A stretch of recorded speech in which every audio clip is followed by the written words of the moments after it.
Shalom jemaat Tuhan yang luar biasa, kita bersyukur pada malam hari ini. Dimanapun kita berada, kembali kita bertemu di dalam Maranatha Bible Study Online. Kita bersyukur kepada Tuhan untuk kasih dan anugerah Tuhan yang selalu baru dalam kehidupan kita.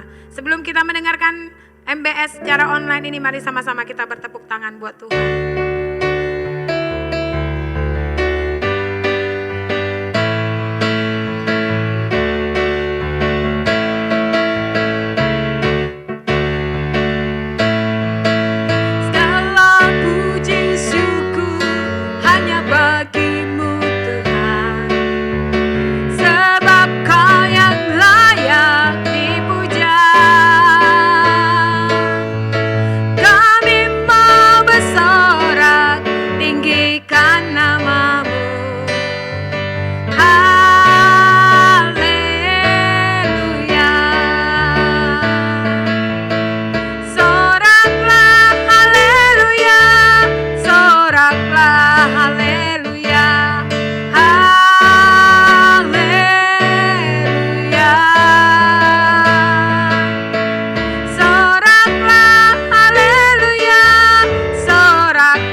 Saya mau bicara sedikit mengenai kata kolaborasi. Kata kolaborasi. Kolaborasi di dalam konflik. Apa itu kolaborasi? Definisinya di layar. Bekerja sama untuk menciptakan sesuatu. Sederhana.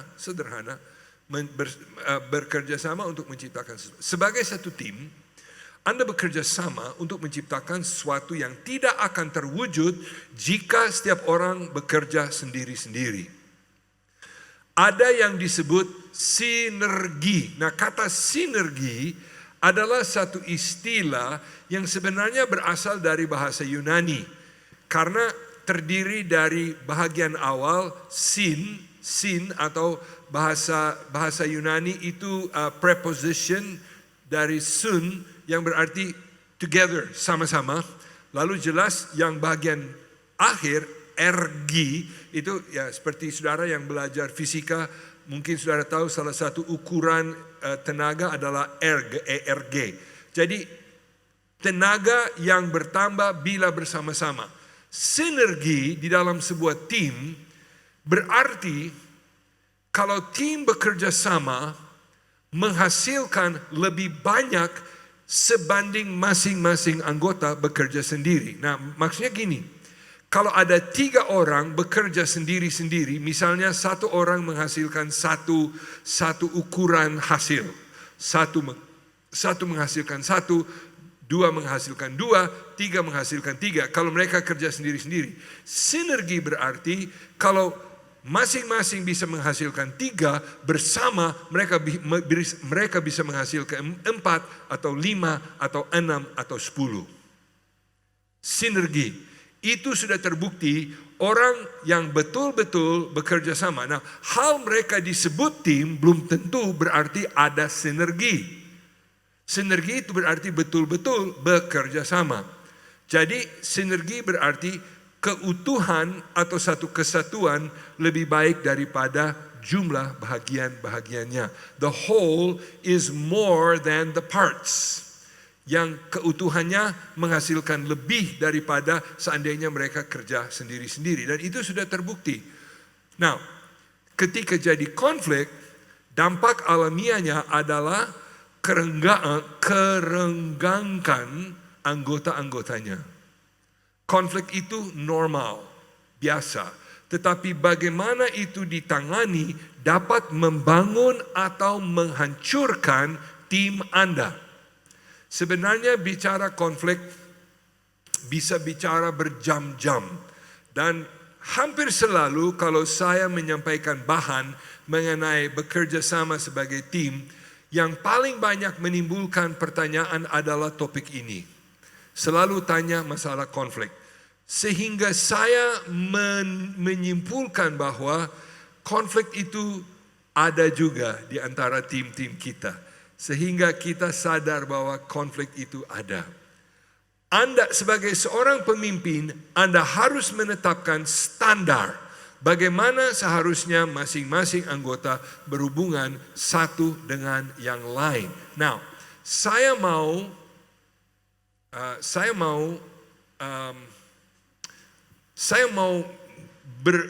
mengubah sedikit pembahasan. Saya mau bicara sedikit mengenai standar di dalam sebuah tim rohani, sebuah tim gereja. Dan saya mau bicara mengenai 10 nilai sebuah tim. Kebetulan Dr. Jim Bradford adalah gembala sidang di mana saya berjemaat. Dan beliau mantan sekretaris umum Assemblies of God di Amerika Serikat, dan dia melakukan sesuatu yang hampir saya tidak pernah melihat. Secara sukarela ia turun dari jabatan sekretaris umum untuk menjadi seorang gembala.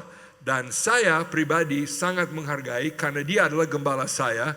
Dan saya kira, ya mungkin ini sedikit berbangga mengenai gembala, tapi dia adalah gembala dan pengkhotbah yang luar biasa.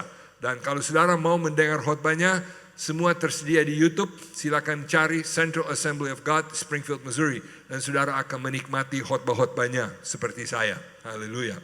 Tapi saya tertarik, beliau ada menulis sebuah buku, dan buku itu akan terbit di dalam bahasa Indonesia, belum terbit, tapi nanti Gandung Mas akan menerbitkan.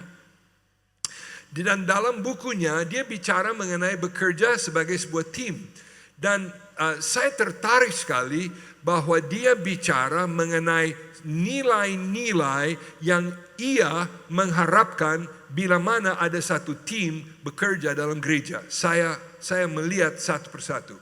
Nomor satu, prinsip nomor satu, ini semua sederhana, tapi waktu saya membaca, saya pikir, wow, ini sangat bagus. Prinsip tim nomor satu adalah doa dan prinsip-prinsip yang berasal dari firman Allah mendasari segala sesuatu yang kita lakukan. Nah, ini terlalu sederhana, terlalu gampang untuk dipikirkan, tetapi ini harus menjadi dasar dari semua tim di dalam tubuh Kristus.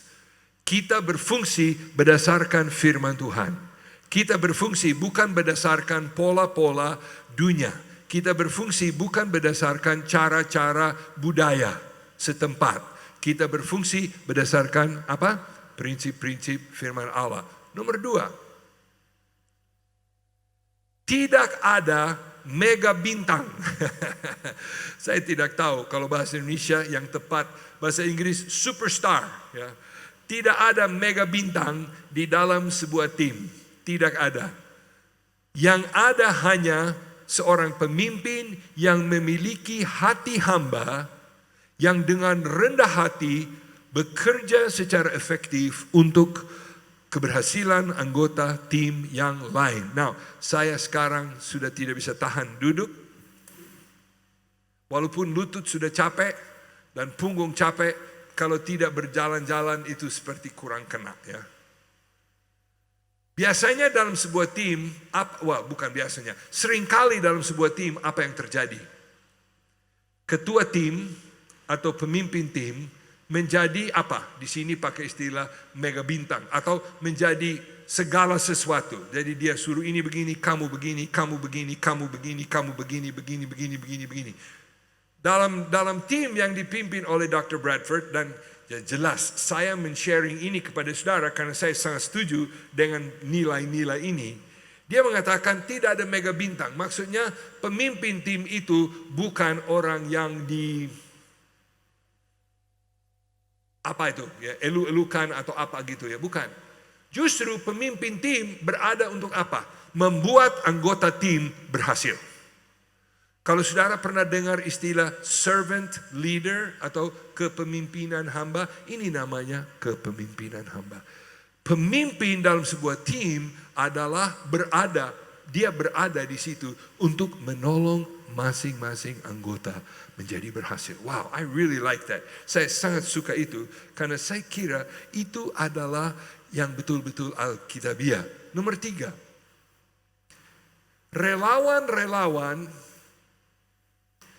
relawan awam tidak bekerja untuk kita, kita melayani mereka. Oke, ini pendeta-pendeta, ini untuk pendeta-pendeta. Oke, saya ulangi. Relawan awam atau ya taruhlah saya pakai istilah relawan awam. Jemaat tidak dibayar. Jemaat tidak bekerja untuk kita. Kita melayani mereka, menetapkan sikap dan membantu mereka untuk mencapai potensi mereka di dalam Kristus. Mereka, kalau saya gembala dan memimpin sebuah tim, jemaat tidak datang untuk bantu saya. Saya justru ada di situ untuk menolong mereka mencapai puncak keberhasilan yang mereka bisa mencapai. Thank you. Ya, betul. Now, perlu dikomentari? Nggak perlu ya, sudah jelas? Jelas ya. Sudah diterapkan di dalam setiap tempat? Belum tentu. Number 4, masukan pribadi, masukan dari masing-masing anggota, dan evaluasi yang jujur, lihat kata, dinantikan atau diharapkan dan dihargai sebagai bahagian dari hidup kita bersama sebagai manusia yang bertumbuh. Jadi di dalam tim ini semua orang diharapkan dan diterima masukan-masukan dari mereka karena kita semua itu. Evaluasi yang jujur. Ini istilah yang saya garis bawahi. Evaluasi yang jujur. Evaluasi yang jujur. Maksudnya semua anggota boleh membuka mulut dan memberikan masukannya. Saya sangat suka dengan prinsip-prinsip ini. Itu sebabnya saya menyelip ini ke dalam pelajaran kita hari ini. Karena saya pikir, saya terus terang belum pernah bertanya kepada Dr. Bradford. Mungkin kalau saya ada kesempatan satu kali, saya akan tanya begini kepada dia. Pastor Jim, kita biasa panggil dia Pastor Jim. Kita mengatakan, Pastor Jim, berhasil enggak dalam semua tim 100% nilai ini tercapai? Saya kira mungkin kalau dia jujur, mungkin dia akan mengatakan kita masih berjuang. Ya. Tapi saya juga kenal orangnya. Mengerti maksudnya? Nah, bukan akrab, saya tidak akrab, tapi sudah lama mendengar dan sudah lama. Jadi betul-betul dia serius, dia memang serius mengenai nilai ini. Dan kalau anggota tim Anda kenal bahwa Anda serius untuk menjadi terbuka, untuk prinsip Alkitab yang merajalela, untuk kami bukan mega bintang, tapi kami adalah yang mau membantu Anda bertumbuh. Lama-lama orang akan betul-betul, saya percaya orang akan mau betul-betul seperti itu. Okay? Nomor 5, masukan tentang pelayanan gereja, baik positif maupun negatif, dapat diberikan secara bebas dan aman di antara kita. Dalam PPKT modul 5, Pak Surya, saya tidak tahu. Ada menti-menti yang ikut hari ini? Ada yang ikut? Ada ya? Oke, berarti nanti akan dapat pelajaran ini. Di situ kita membahas mengenai mengungkapkan kebenaran dengan penuh kasih. Jadi silakan, dia terbuka untuk menerima masukan, tapi salah satu budaya tim adalah juga bahwa di dalam tim itu kita jangan hanya omong-omong kasar, ya, kita harus belajar omong halus, ya, istilah halus. Bukan halus dalam pengertian sembunyi, tapi halus dalam pengertian menghargai semua orang. Tapi saya tertarik sekali yang nomor yang ke-5 ini, dia mengatakan kami selalu terbuka kepada masukan dari anggota tim. Number 6.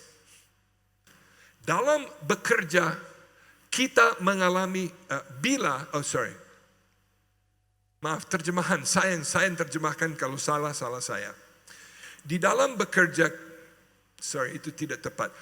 Dalam pekerjaan kita bila mengalami konflik, maaf saya sedikit tidak kalimatnya, mungkin malam-malam saya kerja ini, bisa jadi ya. Bila mana kita bekerja sama dan mengalami konflik dengan sesama anggota tim, kita dan hal itu harus diselesaikan. Harus diselesaikan, bukan dihindari.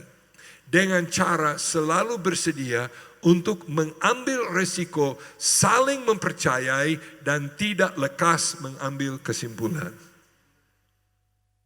We trust each other, and we don't come to a conclusion quickly. Now,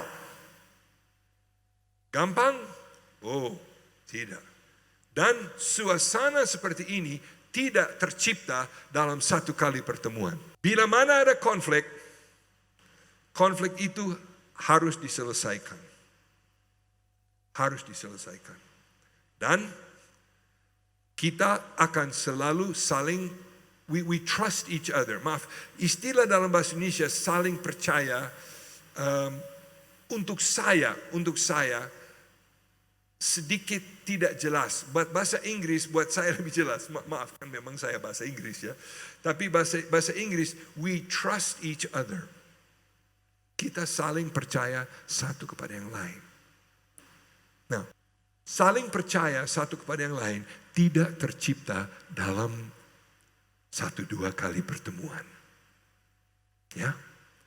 Jadi semua tim, salah satu hal yang harus diusahakan adalah bagaimana membangun trust, saling percaya satu kepada yang lain. Dan saudara, saya yakin saudara pernah berada di dalam tim atau kumpulan di mana saling percaya itu belum ada. Dan kalau belum ada saling percaya, membuka mulut mengenai perbedaan pendapat sangat sulit dilakukan, betul? Konflik itu biasanya timbul dari mana? Perbedaan pendapat. Dan kalau saya beda pendapat dengan seseorang, saya cukup dekat, saudara mungkin kenal Pendeta Gatot Budiono, yang saya kerjasama dengan dia. Dia adalah bukan ketua tetapi pimpinan di bawah ketua umum adalah ketua Departemen Misi, tapi beliau adalah pelaksana untuk Departemen Misi.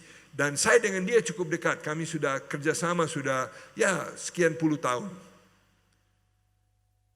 Kalau dia tidak setuju, Ya walaupun dia orang Jawa, kita sudah saling percaya, dia bisa ngomong dan saya bisa ngomong sama dia juga. Nah, hal saya dengan dia saling percaya tidak berarti saya hantam dia, tidak. Saya akan terbuka. Syukur kami mempunyai cara kerjasama, hubungan kerjasama yang baik. Nah, itu tidak terjadi dalam seketika. Tetapi ini Dr. Bradford mengemukakan ini adalah salah satu nilai yang saya sangat mengharapkan di dalam tim-tim yang saya pimpin. Nomor 7, prioritas diberikan bagi komitmen pada keluarga dan disiplin rohani. Saya sangat menghargai ini juga. Dalam gereja kota khususnya, tapi dalam semua gereja. Orang yang ada dalam gereja kita sibuk. Orang yang bekerja sama dengan kita dalam sebuah tim seringkali adalah orang yang penuh pengabdian kepada Tuhan. Mereka mau melayani, mereka siap memberi apa saja yang perlu. Tapi kita harus menghargai keluarga mereka dan disiplin rohani pribadi mereka. Maksud disiplin rohani adalah apa? Bacaan pribadi, bacaan firman pribadi, dan waktu pribadi mereka dengan Tuhan, doa pribadi mereka. Maksud dari nomor 7 ini adalah kita tidak akan memaksa anggota tim kita sedemikian rupa sehingga mereka harus mengorbankan waktu dengan keluarga mereka dan hubungan pribadi mereka dengan Tuhan. Very nice ya, very nice. Jadi terus terang saudara, hubungan pribadi mereka dengan Tuhan dan hubungan mereka dengan keluarga lebih penting dari tim Anda. Tapi ini gereja. Maaf. Saya pribadi berusaha menetapkan disiplin hidup seperti ini. Prioritas 1, hubungan pribadi saya dengan Tuhan. Prioritas kedua adalah hubungan saya dengan keluarga, istri, dan anak. Dan yang ketiga adalah pelayanan saya. Jadi kalau harus dikorbankan, nomor 3 dulu sebelum nomor 2. Dan jelas kami tidak mau mengorbankan nomor 1. Oke, nomor 7. Ke-8. Waktu dianggarkan dan dikelola dengan bijak untuk mencapai hasil yang kekal. Nah, di sini bicara mengenai pengelolaan waktu. Pengelolaan waktu. Kita tidak foya-foya. Itu bahasa Indonesia ya. Foya-foya itu bahasa Indonesia. Betul tidak memboros, tapi foya-foya itu seperti senang-senang saja, seperti tidak pikirkan waktu. Saya dan ini, saudara, saya sering mendengar begini, Pak, kami melayani di gereja di kota besar. Orang kami sibuk. Iya, pasti mereka sibuk. Kalau mereka sibuk, tetapkan waktu dan ikuti apa yang telah ditetapkan. Maksudnya, waktunya dianggarkan seperti uang.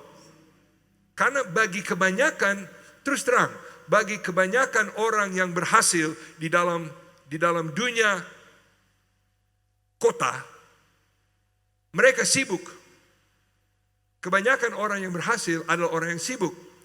Nah, saya mendapatkan, ini sedikit keluar dari nomor 8, saya mendapatkan bahwa justru orang sibuk yang akan bersedia memberi waktu kepada Anda. Mereka sudah tahu cara bagaimana mengatur waktu, tetapi mereka akan kesel kalau Anda katakan, saya butuh 1,5 jam dan Anda molor-molor, tidak menghargai waktu mereka dan seterusnya.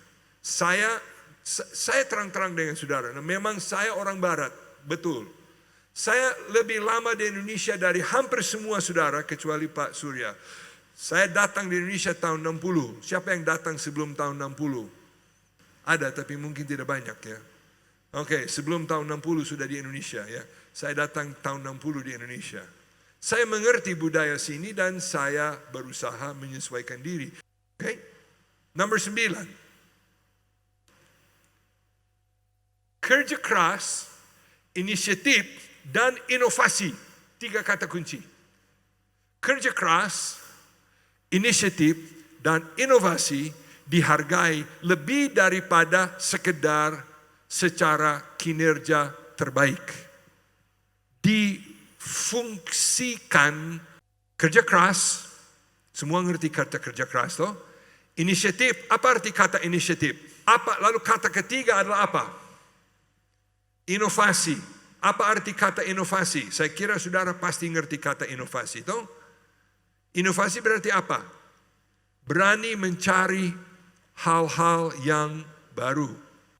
Jadi kerja keras, inisiatif, dan inovasi dihargai. Dan yang ke-10, kita berusaha untuk mencapai sertai urapan dalam segala hal yang kita lakukan.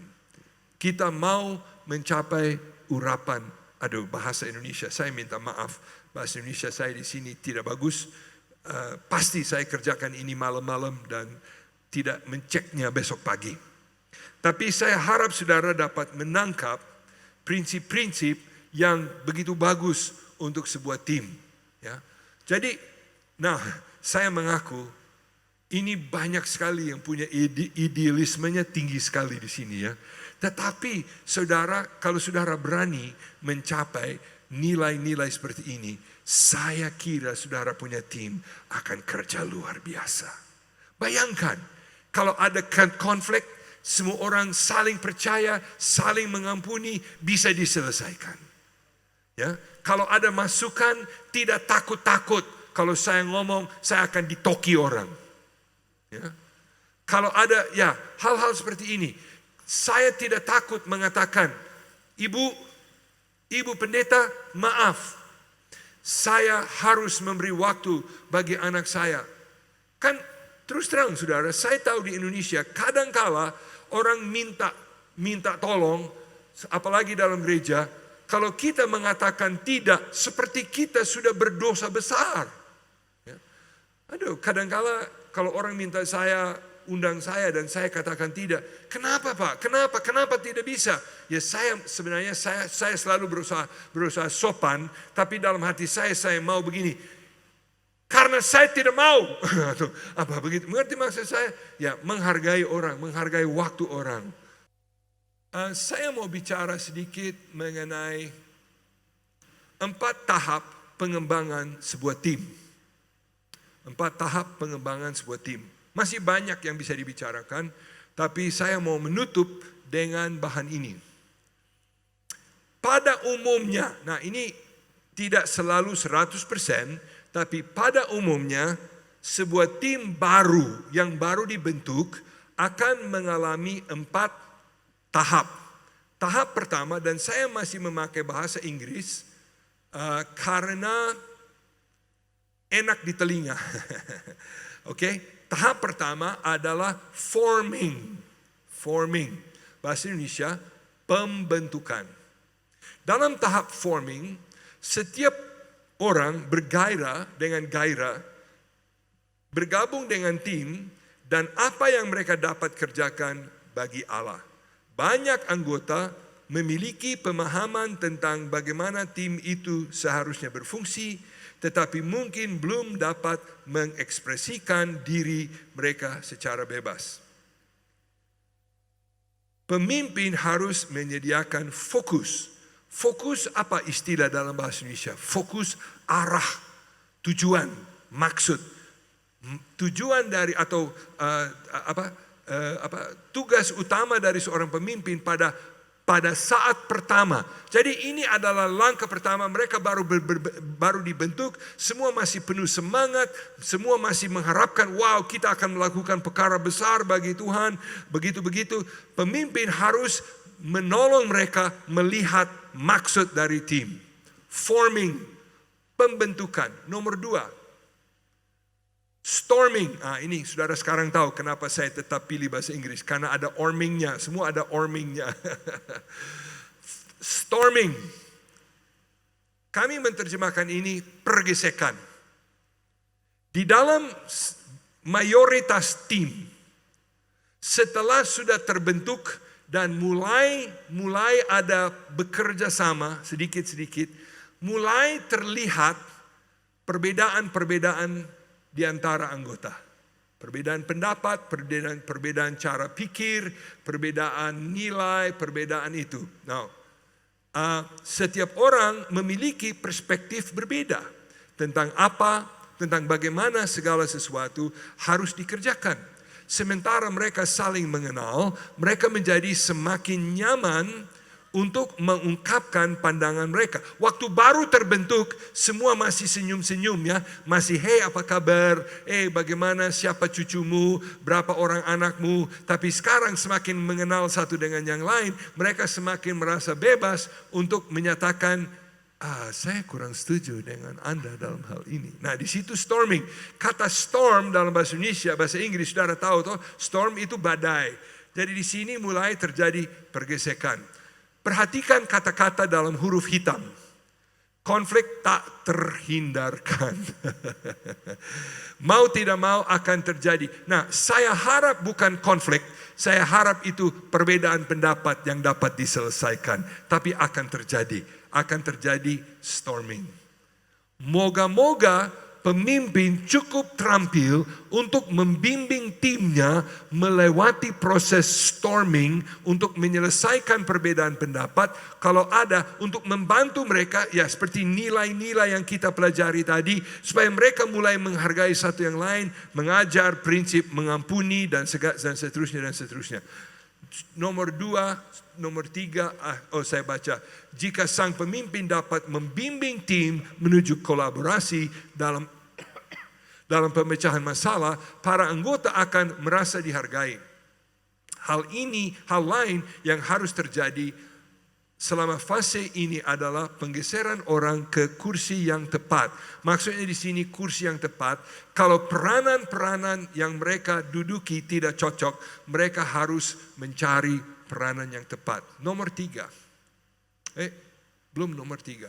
Anda mungkin akan mendapati seseorang di dalam tim yang menyebabkan gesekan karena mereka tidak mengerjakan apa yang sebenarnya mereka telah diperlengkapi dengan sangat baik. Dalam situasi ini kadangkala mereka harus mencari tim yang lain. Mereka tidak cocok. Nomor 3, norming. Norm. Nah, saudara tahu bahasa Indonesia ada norma. Dalam bahasa Indonesia apa artinya kata norma? Yaitu standar-standar atau nilai-nilai. Para tim mulai merasa nyaman dengan peran-peran mereka, dengan sasaran-sasaran tim, dan bagaimana tim itu berfungsi. Nah, kembali kepada 10 nilai yang baru kami bicarakan tadi. Kalau pada tahap 3 mereka semakin menerima, ini adalah nilai-nilai kita bersama. Saya tidak tahu kalau saudara senang dengan 10 nilai yang kami sampaikan tadi. Mungkin saudara merasa senang, mungkin saudara mau menjadikan itu nilai di dalam saudara punya tim, atau mungkin saudara mau menyesuaikan. Tapi bagus sekali kalau pada awal-awal tim saudara sudah, ini cara kerja kita. Ini cara kerja kita. Tidak ada yang simpan dendam. Beda pendapat, kalau tidak diungkapkan berarti tidak diingat lagi. Ya. Kadang ada beda pendapat yang mana kita lupa saja. Tidak apa-apa. Beda pendapat tapi tidak apa-apa. Tapi lain kali beda pendapat yang berprinsip, ya kita tinggal simpan-simpan. Ya, mungkin saudara berikan norma. Norma kita adalah tidak ada yang simpan-simpan. Tidak ada yang disimpan-simpan. Ada satu yang lain. Kita bicara kepada satu yang lain, tidak mengenai satu yang lain. Maksudnya bahasa Inggris, we talk to each other, not about each other. Ya. Kita kalau ada sesuatu, kita bicara kepada orangnya, bukan mengenai orangnya. Ya. Prinsip-prinsip, nilai-nilai. Pemimpin tim mendorong tim ke arah sasaran-sasaran yang telah disepakati. Now, nomor 4 adalah tujuan dari semua tim. Performing. Perform itu apa? Mencapai atau menuju kinerja. Maksudnya ada prestasi. Tim berfungsi dengan lancar, dengan sedikit pengawasan saja. Para anggotanya bekerja bersama-sama sebagai teman dan menyelesaikan masalah-masalah sementara itu bermuncul, saat itu bermuncul. Saya tertarik sekali dengan 4 hal ini: forming, storming, norming, ya, and performing. Kalau saudara punya tim, sudah tiba di performing, enak sekali. Orang Jawa bilang, enak sekali. Sangat enak ya, karena semua jalan enak. Saudaraku, saya dapat kehormatan pernah beberapa kali menjadi anggota tim yang sudah performing. Kalau ada beda pendapat, diungkapkan. Kalau ada konflik, kita menyelesaikan. Kita percaya satu yang lain. Kita tidak curiga kepada satu kepada yang lain. Kita percaya. Orang percaya saya percaya mereka. Kita bisa bekerja dengan hebat, lancar. Saya berdoa. Tim-tim yang saudara pimpin adalah tim yang performing, yang berprestasi. Nah, ada catatan kakinya. Ada tim yang tidak pernah melewati storming, langsung hancur. Atau ada tim yang tidak pernah bisa melewati norming. Mereka tidak bisa mencapai kesepakatan mengenai norma-norma dan mengenai tujuan-tujuan dari tim itu. Sayang sekali tim itu cacat. Disable, apa bahasa Indonesia bilang disabled ya. Tidak berfungsi.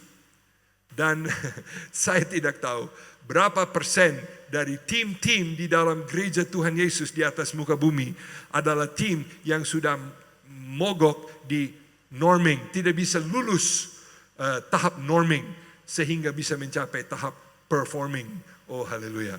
Karena akhirnya tujuannya bukan timnya, walaupun hari ini kita bicara tim terus. Tujuannya bukan timnya, tujuannya adalah kerja untuk Tuhan. Amin. Mencapai tujuan-tujuan yang memajukan kerajaan Allah dan memuliakan nama Yesus di atas bumi. Amin.